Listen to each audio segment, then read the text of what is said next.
Welcome to the Roast of the AKATSUKI. I'm your host, this is Monkfruit, and today we're going to be roasting these iconic villains. Here are the rules. We're doing the original 10 AKATSUKI members, we're going to be absolutely brutal, and if you laugh, you have to subscribe. With that out of the way, let's roast!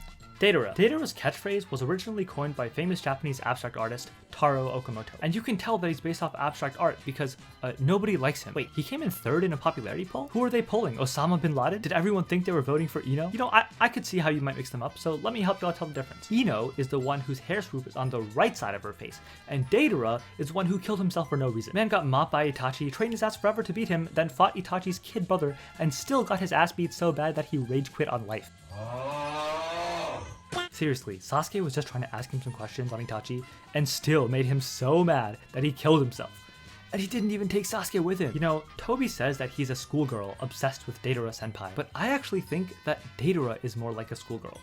Obsesses over his hair, hates his home, and obsessed with a handsome boy who doesn't care about him. And just like last time, we're going to try to say one nice thing about each roastie. So for Deidara, I'll say that the way he adapts to things is really impressive. He trained his left eye to be immune to Genjutsu when he lost to Itachi. He was so lonely that he created living clay to be his friends, and he put mouths on his hands when he realized no girl wanted to get with him. Sasori. Sasori claims to be an authority on art. You're not an authority on art, man. You could have looked like anything, and you chose to look like Jeff Ross from the roast of James Franco. And his real body isn't any better. This Sasori looks like a barista from Ireland. This Sasori looks like he wants to cancel the country Niger because he thinks the name is offensive. For real though, I love Sasori. He's a great villain. I mean, how did this man almost beat the most useless character in the show and a 112,000-year-old woman? Like, losing to Sakura is bad enough. The more hilarious thing is that he lost to his own grandma. Most kids leave their grandma a little fatter and a little happier. Sasori left his grandma freaking dead. For his one nice thing, I will say that Sasori was really cool throughout this whole fight. I mean, the reveal that his real body was just a puppet that he had inserted his flesh into, super creepy. It also makes you think, where did he get that idea? Where could he possibly have come up with the idea of inserting a piece of his body into an inanimate object? And in case it wasn't clear, I'm saying Sasori fucked his puppets. I mean, the guy was a rogue ninja on his own for like a decade, and it's not like any human was gonna do it. Good for you, Sasori, very resourceful. Pain. So Nagato's whole shtick is that you have to fight his paths before you get to him, so let's roast his paths first. The animal path was super unnecessary. If he wanted to summon an obedient servant with no mind of its own, he could have just summoned Konan. The Naruto path turned Naruto into the strangest hentai ever. Look at those tongues, man. Disgusting. The Ashura path looks like if Humpty Dumpty was a cyborg. No wonder Naruto cracked him like an egg. The Preta path will steal your jutsu, because taking his eyes from Madara, his ideology from Hashirama, and his name from Naruto wasn't enough. And finally, the Deva path has Shinra Tensei, the second strongest repulsive force in existence after Nagato's face. Seriously, this guy is so ugly, he puts his village into a constant state of crying. And altogether, Pain looks like an orgy of gender studies students. I've never seen a character design scream BDSM like this guy. His name is literally Pain. Okay, with that out of the way, I want to talk about the strongest member of the AKATSUKI, the guy with the most OP eyeballs in the whole series, who became an almost godlike figure, exerting his will on the world. But we're saving Obito for the Uchiha roast, so let's talk about Nagato. Nagato looks like a hentai protagonist. Nagato looks like a skeleton with a wig on. You know, I love Nagato's plan for world peace. Do what Hashirama did, only worse. This man wants to give tailed beasts to everyone, as if Hashirama hadn't tried that before. And he wants the world to experience pain and suffering, as if the ninja world had never experienced pain and suffering before. Seriously, this man has less brains than the corpses he controls. Konan. Alright, time to talk about the second coolest Konan in anime. Konan has the jutsu, body, and personality of a sheet of paper. Konan's kind of hard to roast, man. The girl has no convictions of her own. Yahiko's her leader, so she follows him. Then Yahiko dies, and Nagato changes the plan from peace to terrorism, and she just goes along with it. Then Naruto talk no jutsus him, and she's totally cool with this too. Konan changes her mind more than the Uchiha change eyeballs. And I know that some of y'all simp for Konan, saying stuff like, oh, did you see the way she fought Obito, man? Did you see her sea of 600 billion paper bombs? Konan's so cool. No! Even if we forget that there's no reason Konan would know how Obito's Kamui worked, trying to kill him here in the rain was the dumbest possible thing she could have done. Like, she could have destroyed the Rinnegan. She could have given it to Naruto, making him the strongest ninja like ever. She could have told Naruto where all the Akatsuki bases are and info on all the Akatsuki members' powers. So I don't know, maybe B wouldn't be a surprised Pikachu when he met Kisame, but no, have these origami flowers instead, Naruto. I'm sure that's way more useful. Hidan. Hidan has a power that every white boy wants. Not because he's immortal, but because he can turn black. Seriously, this guy looks like Kiss. Closest thing to a kiss his crazy ass is gonna receive. Hidan's the weakest member of the Akatsuki. Like, in his first appearance, this man would have lost to Team Asuma if it wasn't for Kakuzu. He got packed up by a pineapple with earrings. But I will say that for all the shit I'm talking, Hidan was super realistic.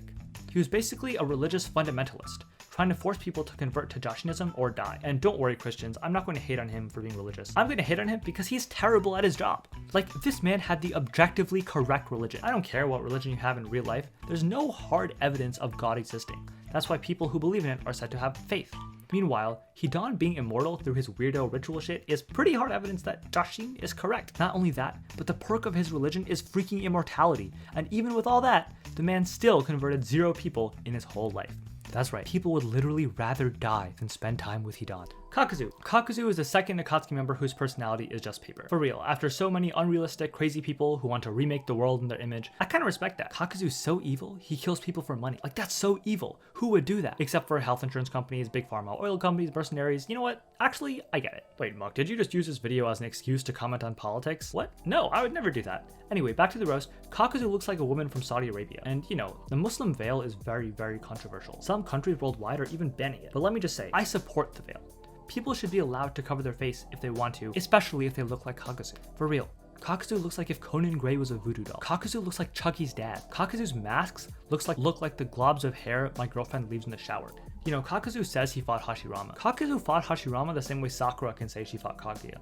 Because if Kakuzu fought Hashirama for real, then obviously it would be a one-sided stomp in favor of Kakuzu. Isn't that right, Noodles? And if you get that reference, you're the best. Orochimaru. Orochimaru is like Michael Jackson. Started out as childhood prodigies, had unusually white skin, and were obsessed with the bodies of little boys. Sorry, Michael Jackson fans. Naruto is filled with a lot of deep questions, like was Itachi in the right for killing his clan? Was Madara in the right for infant Tsukiyomi? But Orochimaru poses the deepest question of all. Did Kabuto have to wipe Orochimaru's ass after Hiruzen sealed his arms?